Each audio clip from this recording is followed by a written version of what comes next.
নমস্কাৰ বহুত দিব বিচাৰিছো এটা অতিকৈ গুৰুত্বপূৰ্ণ খবৰ সাংসদ হোৱা দুদিন পাছতে এবাৰ বিপদ বাঢ়িছে প্ৰাক্তন ক্ৰিকেটাৰ ইউসুফ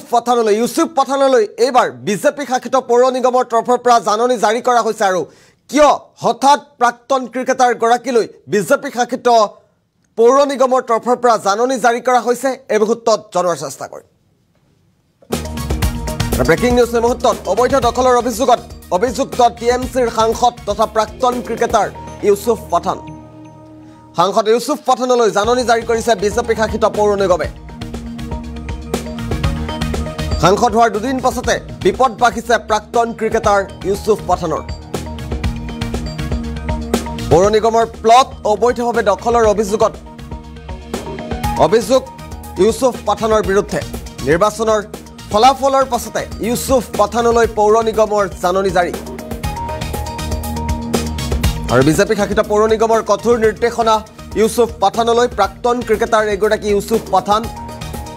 সাংসদ হোৱাৰ পাছতে বিপদ বাঢ়িছে ইউসুফ পাঠানৰ ৰাজ্য চৰকাৰৰ অনুমতি অবিহনে বলপূৰ্বকভাৱে প্লট দখলৰ অভিযোগ আছে ইউসুফ পাঠানৰ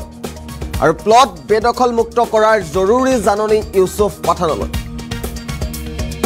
এটা অতিকৈ গুৰুত্বপূৰ্ণ খবৰ এই মুহূৰ্তত জনোৱাৰ চেষ্টা কৰিছো বিজেপি শাসিত পৌৰ নিগমৰ নিৰ্দেশ নামানিলে পাঠানৰ বিৰুদ্ধে কঠোৰ ব্যৱস্থা লোৱাৰ হুংকাৰ প্ৰদান কৰা হৈছে অবৈধ দখলৰ অভিযুক্ত তৃণমূল কংগ্ৰেছৰ সাংসদ তথা প্ৰাক্তন ক্ৰিকেটাৰ ইউসুফ পাঠান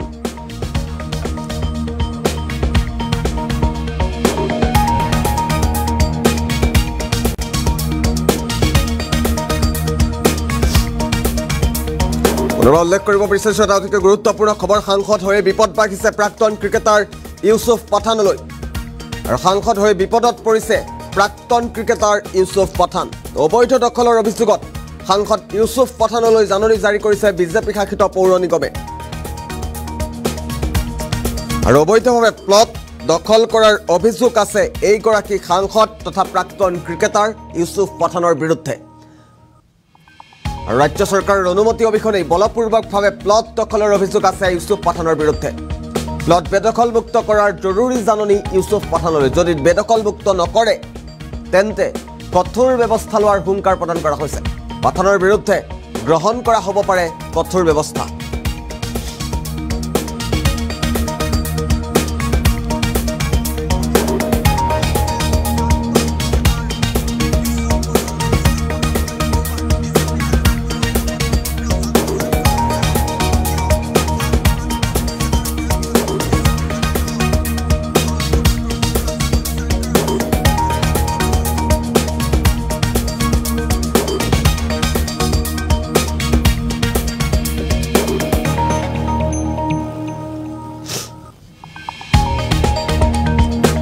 পুনৰবাৰ উল্লেখ কৰিব বিচাৰিছো এটা অতিকৈ গুৰুত্বপূৰ্ণ খবৰ সাংসদ হৈ বিপদ বাঢ়িছে প্ৰাক্তন ক্ৰিকেটাৰ ইউসুফ পাঠানৰ সাংসদ হোৱা দুদিন পাছতেই বিপদত পৰিছে প্ৰাক্তন ক্ৰিকেটাৰ গৰাকী ইউসুফ পাঠানৰ বিৰুদ্ধে এইবাৰ মাটি বেদখলৰ গুৰুতৰ অভিযোগ উত্থাপিত হৈছে প্লট বেদখল মুক্ত নকৰিলে কঠোৰ ব্যৱস্থা গ্ৰহণ কৰা হ'ব পাৰে ইউসুফ পাঠানৰ বিৰুদ্ধে আৰু বিজেপি শাসিত পৌৰ নিগমৰ তৰফৰ পৰা এই জাননী জাৰি কৰা হৈছে যদি নিয়ম অমান্য কৰে তেন্তে ইউসুফ পাঠানৰ বিৰুদ্ধে কঠোৰ ব্যৱস্থা লোৱা হ'ব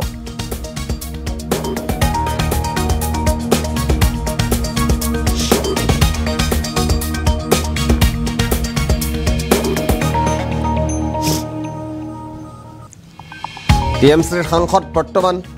ইউসুফ পাঠান প্ৰাক্তন ক্ৰিকেটাৰ হিচাপে পৰিচিত ইউসুফ পাঠান বৰ্তমান টিএমচিৰ সাংসদ হিচাপে নিৰ্বাচিত হৈছে আৰু সাংসদ নিৰ্বাচিত হোৱাৰ দুটা দিন পাছতেই বিপদত পৰিছে প্ৰাক্তন ক্ৰিকেটাৰ গৰাকী ৰাজ্য চৰকাৰৰ অনুমতি অবিহনে বলপূৰ্বকভাৱে প্লট দখলৰ অভিযোগ আছে ইউসুফ পাঠানৰ বিৰুদ্ধে আৰু সাংসদ হোৱা দুদিন পাছতেই প্ৰাক্তন ক্ৰিকেটাৰ তথা বৰ্তমানৰ টিএমচিৰ সাংসদ তৃণমূল কংগ্ৰেছৰ সাংসদ ইউসুফ পাঠানলৈ জাননী জাৰি কৰিছে বিজেপি শাসিত পৌৰ নিগমৰ তৰফৰ পৰা